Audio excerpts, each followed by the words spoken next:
This presentation is meant to provide ministers and lay leaders with information as to how to help couples who are engaged prepare to meet the common problems in marriage.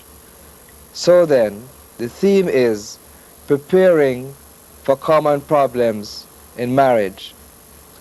Let me point out that while this information will be useful to you as you help persons who are preparing for marriage, you can also use it in your family life education programs, in your education programs for married couples, and your enrichment programs for married couples, as you help them also to enrich and to improve their already existing marriages. We will now deal with the purpose of marriage. I'm sure many of you will recognize that too often couples feel that marriage is meant just to provide the pleasure of romantic love, sex, and just being looked after by the other person. But then marriage is much more than that. The purpose of marriage includes also the following very important aspects. The first aspect is helping each other grow intellectually, emotionally, and spiritually. All of these.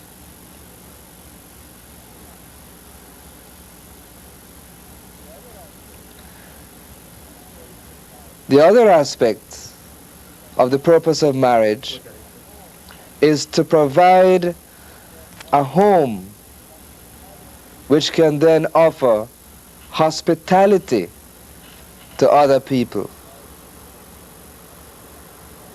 Providing a home that can offer hospitality to other people.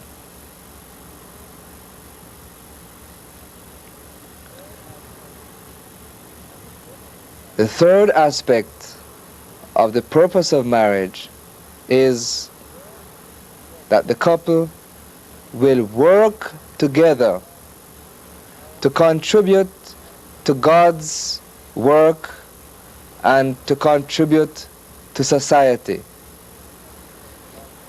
Working together to contribute to God's work and to the wider society.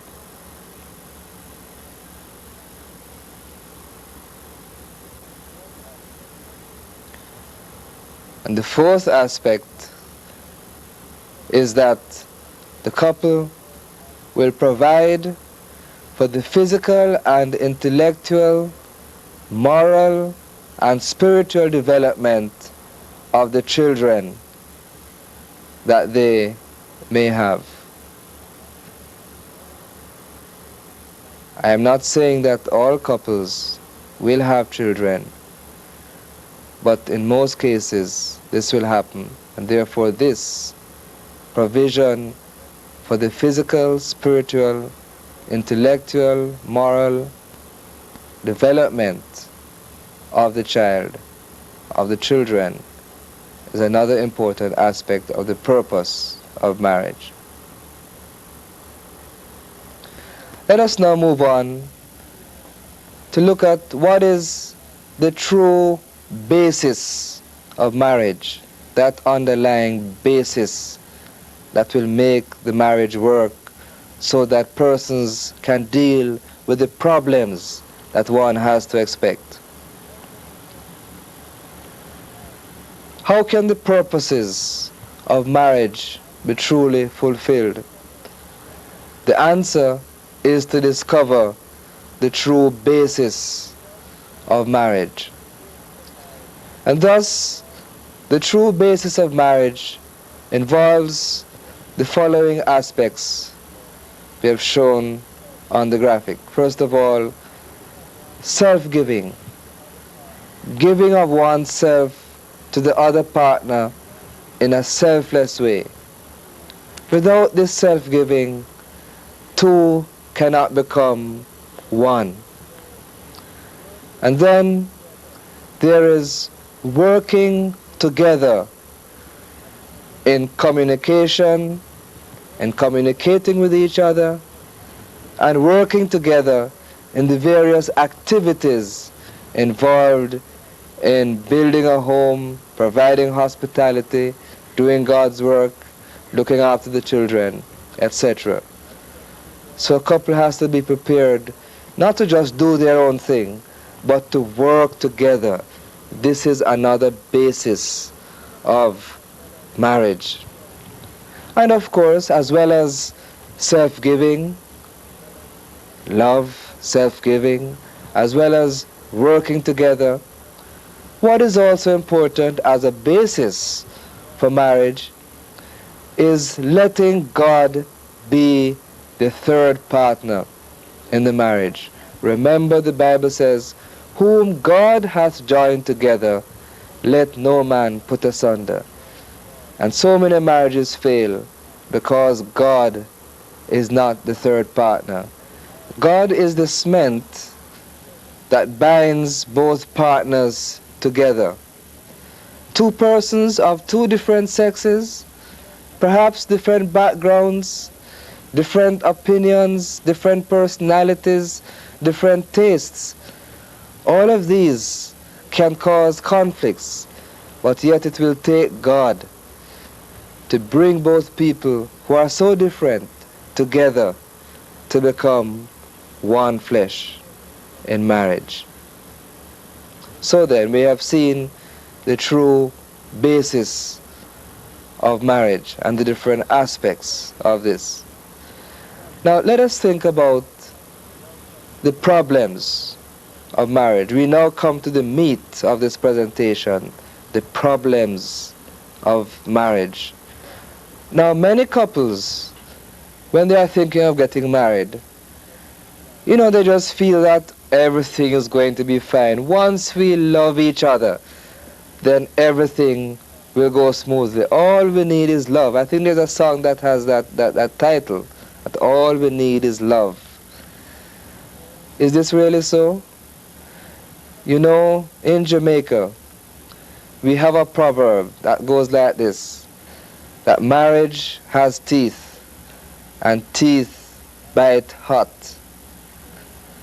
Marriage is not a bed of roses, but we need to let our couples preparing for marriage know that there will be problems, and to help couples who are already married recognize that there are problems and help them to share. Now, how we deal with these problems will decide whether or not the marriage succeeds or fails. So we then have to help couples prepare themselves to deal with these problems. Couples who are preparing for marriage and couples who are already married. Now in this graphic, I will introduce to you some of the problems that are involved in marriage.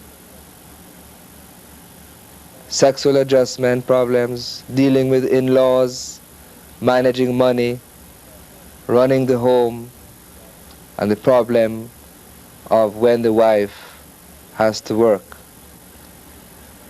We will now have a role play using actors.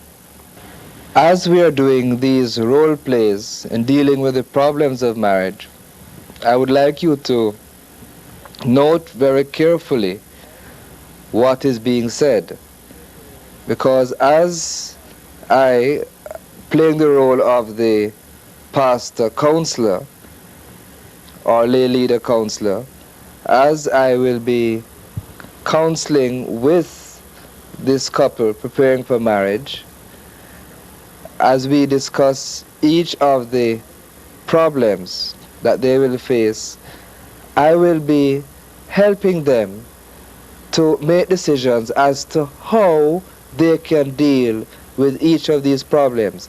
So several points will be coming out as to how each of these problems can be dealt with. And I would like to suggest that as you listen to the role plays, that you make notes as to how these different problems can be dealt with. This will be very useful for you.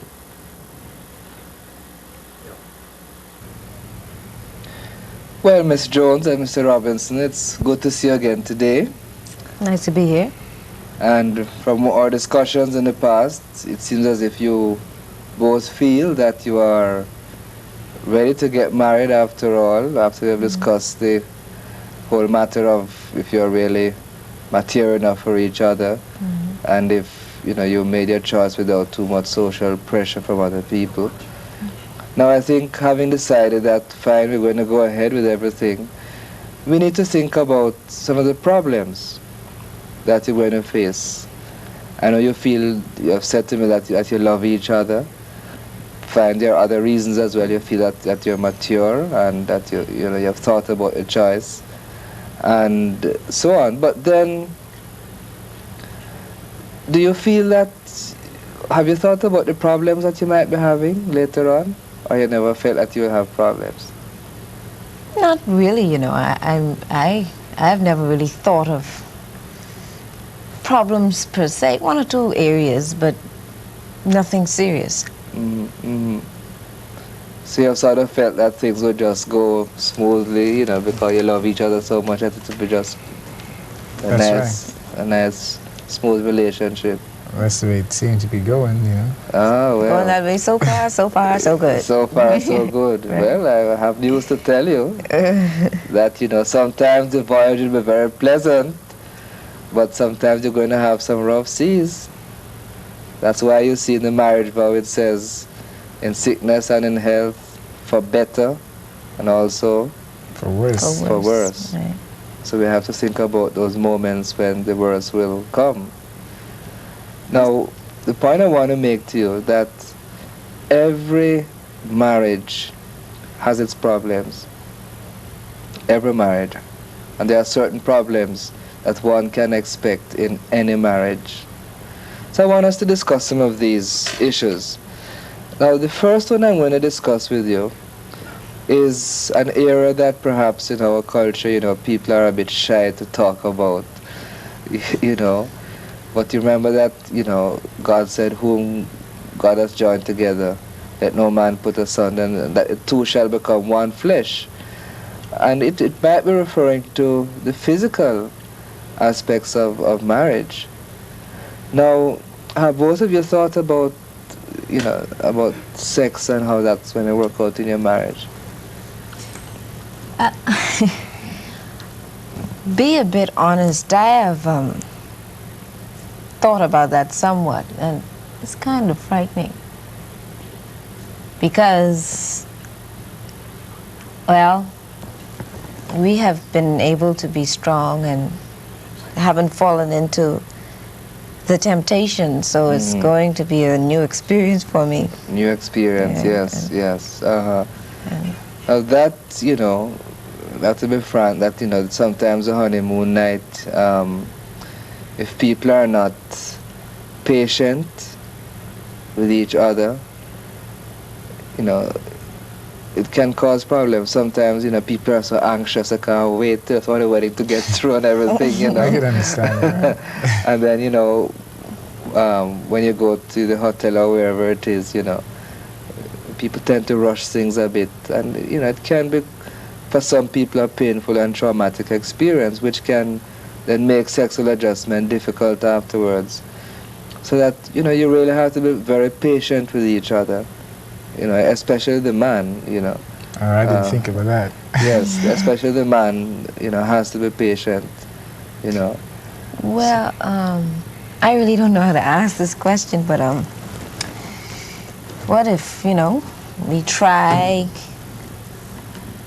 but we just don't seem to be compatible because, I hear so many different views. Some people really enjoy it, some couples really enjoy it, some don't. Just suppose, I'm sure it won't be, but just suppose it doesn't work. Chemistry isn't right. Well, I'm just a minister. I'm not really a doctor, but I've done some some reading in this area and from various doctors what they have written and psychologists. And what they are saying is that, provided that you are both physically healthy, then if we take care of the emotional side, then most people should be fairly compatible. And let me ask you, have you both been to a doctor to have a physical examination to make sure that, you're physically fit? Not as yet. And that there are no gynecological problems? I don't think I have any, but I think didn't check. this is one thing that you both need to do, Okay. to go and have a good physical checkup, and if you could probably see a gynecologist just to, to make sure everything is fine, all right? Okay. Now, the other thing that we need to think about, you see, sex involves different aspects. There's a whole aspect of lust, where we just have that strong desire, and you get turned on and you just, really want to go ahead because of that strong desire. But that isn't all. After all, it is wrong, but one can, have the desire for any woman. I mean, and that's not what God wants, not just lust. But the desire in marriage is fine, but there's more than that. There's also the aspect of love, that in sex, one is sharing one's love with the other person. So what that means is that one isn't just going to rush into it and just get it over and done with. Sometimes talking man to man now, sometimes we men are like, we just want to rush in and get it over, have fun and then we're finished, But, women tend to think a bit differently. That for a woman, she puts more of herself into the act. And it's important for her that she feels close to the person and that there is that love. And for men too, even though we don't want to say it, but we like to feel loved by the woman, and if she keeps saying no, and we begin to feel that she doesn't love us and so on. So for both men and women, the aspect of love is important, though men might tend to think of it consciously less. So what it means is that when you are actively involved in this act, that you both need to tell each other that, that I love you, That's important. And to express it physically, kissing and stroking and this sort of thing. To express that love physically as you prepare yourselves. This is very important, and this can be very tender and nice moments that you can look back on and really remember and enjoy. Now, another aspect to sex is what we call the sensuous aspect. And, some people are very, what we call, very unadventurous, very routine when it comes to the matter of sex. And I think that one needs to try to recognize that sex is there to be enjoyed as well, not just to have children, but it is there to be enjoyed. So one can try to make it something which is exciting and really pleasurable, to give each other pleasure. So we're saying it's not just lust, just to go in there and, have a good time, but it also involves love, sharing your love both in words and in your affection. And it also involves providing some sensuous excitement to really make it pleasurable and enjoyable for both of you. Because this is one of the factors in marriage that can help to keep you both together. It's not the only thing, but it is one of the things that can help to keep you both together. And if you don't deal with it properly, and it can cause what you're referring to, this incompatibility and maladjustment, and can really make things a bit difficult, because sex is an integral part of marriage. All right, let's talk about something else. Now, we always hear about people talking about the in-law, especially the mother-in-law, as a big ogre and so on. But how do you feel about dealing with in-laws? That is a pretty good case there, because, like, Joan here, she's really influenced by her father, you know, and sometimes it could be a little contrary to how I feel, because I really feel that we should be able to manage our own affairs, you know. But then on the other hand, it's his parents, because what he wants us to do is to move in. They have an apartment just in the back of their house, and he wants us to move in there, and I just don't see how we are going to be able to lead the lives that we want to lead with his parents there. I think it would be too much of a strong influence, because his parents his mother is, you know, she has a really strong character, and I could just see her. Don't cook that way. You know, she's a real good cook, but honey, you know, she's a real good cook, but she's nice, but she tends to kind of butt in a little bit too much. I don't know. So what you're saying is that her father is a very strong person, and he tends to control her a bit. Right, and if we can be one, you know, not two or three, but yeah, fine. And you're saying that he wants to move into this little apartment behind his parents' house, and his mother is a very strong, dominant person. She's likely to interfere. But how do you both feel about this? Do you feel that it is perhaps best to have a situation where the in-laws are not too much involved, where you're both left free to make your own decisions? That's how I feel. I just feel it'd be a stronger and a new relationship that way. But then are you willing to try your best, you know, to keep your mother out of the picture? Well, it was something to think about, you know. Right, so you'll have to think about that. Yes. What about you and your father? You think you would try to keep him out of the picture?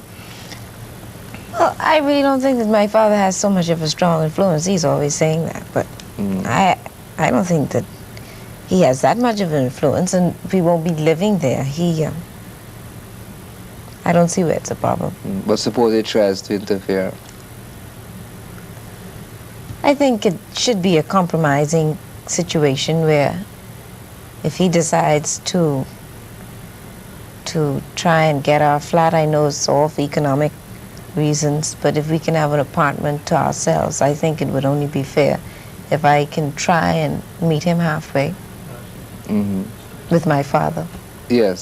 So, well, I'm talking about your father. If your father tries to interfere, so you're saying that you would prefer to get a flat separately? I think so. Well, that depends on your financial resources. But do you feel that if you didn't have enough money to start off with, and you could stay in that flat for a cheaper rent or whatever, that you could take care of your mother? You see, that's right. It'll give us a chance to, like, get things together in a sense, rather than to pay that big rent expense out there. But you think you could take care of your mother and prevent her from interfering too much? Well, it's up to you, you know. She can't do it because it's your mother. I can control her. You know, I'm sure I can control that. You feel you can control her, yes. All right. And then you say you'll try to make some compromise with your father so that he doesn't interfere too much, all right? Yes. Now, there's another aspect, and that has to do with managing money. Have you thought, what have some of your thoughts been about that? How are you going to deal with the aspect of money? Well, when we talked about it, I said a budget is a very important thing, right? You know, we need to really come together some way where we could fight this battle together rather than separately. But, you know, it's not easy to work out a budget because we haven't really gotten into what it's all about yet. But at least you believe that to work out a budget is important. Yes. And I fully agree with you. We can discuss the details of that in the next session, but there's a need to work out a family budget. That's very important. Now, what about the aspect of You know, you're going to have, say, when you get your money, you know, what would you do? Well, but I guess like a lot of people around here, right? Some men, they allow their wives to take care of the money. And sometimes that works, sometimes it don't. And I think I should. I think I would be better at that. Now, I think that we should have a joint account, but he doesn't seem to feel that, or he doesn't feel safe. But you see, he spends his money more freely than I would. And I think it is most important at this time that we are very, very thrift conscious. I see. And I need to control that money. So he tends to spend his money too freely, and you're as thrift conscious. Yes, I All think right. so. He doesn't like to admit it, but I think so. All right. You know, sometimes we have to admit that Right. that in some cases the woman might be a better money manager than the man, and people have different strong points. We have to admit that. But at the same time, even if it is decided that you would, you know, not decide, but that you would, you know, spend the money in various ways, it is still important that both of you make a decision as to how the money will be spent. Are you with me there? yes, that Makes makes Like you sense. both have to decide if you are going to buy a dress, or if you're going to buy a new car, whatever it is, because what is happening will affect the home. It will affect both of you. Whatever you do will affect both of you. Whatever you do will affect both of you. So you both need to decide how each dollar is going to be spent. You have to agree on that. So this is very important. The matter of a joint account, well, how do you feel about that? Well, at least you'll have a record of what's being spent. You know, you can look back and say, well, you could see where you went wrong. If you overdid it, or you could, you know, do a little more. Now, some couples, you know, feel that you have a joint account, and then if anything, any problems develop in That's the the other marriage, thing I was and going to talk about. you know, they wanted to separate and divorce, and one person moves off with all the money, and you know, the other person is penniless. You know, but what is important, if we talk, you know, as Christians, is that there's a whole matter of trust. It's a big risk, but it's a matter of trusting each other. Now, you might have a joint account, but you might still decide that either of you might want to be able to, you know, have a little project going on the side. But I'm not going to tell you how to manage your finances in terms of joint account or separate accounts. You have to decide that. But what I'm stressing is that trust is important, and being able to monitor what is spent on a day-to-day basis, so that one person isn't spending a lot here, and then when you're ready to pay the light bill, there's no money left. A joint account can be useful, as you said there, you know. So you need to think about these issues and come to a decision. Okay. Now, finally, well, not finally, we have another point here before the final point, and that is, you know, how you're going to run the home. How you're going to run the home. Good question. Good question. Well, I guess if we could, well, first of all, she is the woman, right? And as far as like taking care of most of what the house need, I'd just like to leave that in her hands. I see. But you see, I have a little problem with that, because I am the woman, obviously, but I'm also out there working.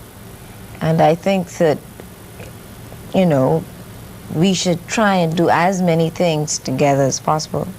So, well, we're not going to have kids for a little while, but, you know, the other household chores, washing the dishes, you know, and what have you, the laundry, grocery shopping, I think would be great if we can just go grocery shopping together. You know, he goes into a fit. He can't see himself pushing that trolley down the grocery aisle, you know. But I think that we should try and do those things like that together. Right, so what you're saying is that the duty should be shared.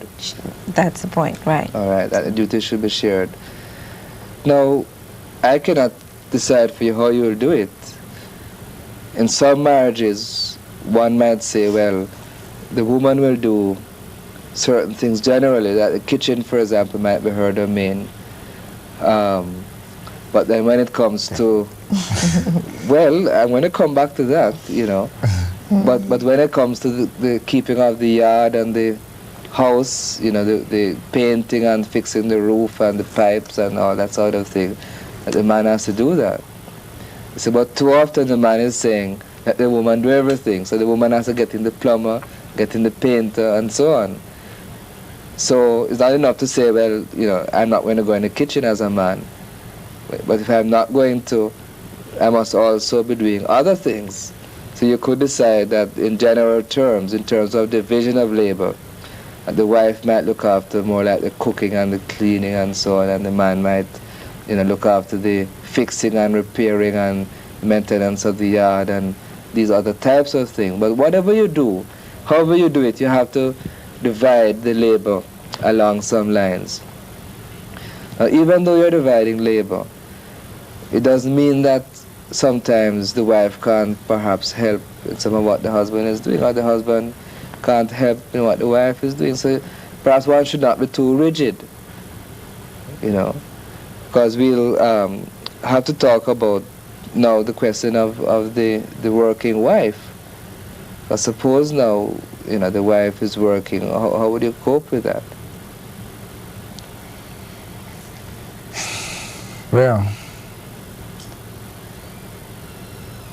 I guess, well, like with the points you mentioned, I'll have to be a part of a lot of things that I probably would expect her to handle by herself, and she probably have to be a part of the things that I'm going to handle, seeing that she's going to be working and nobody's going to be there to really govern anything out of working hours.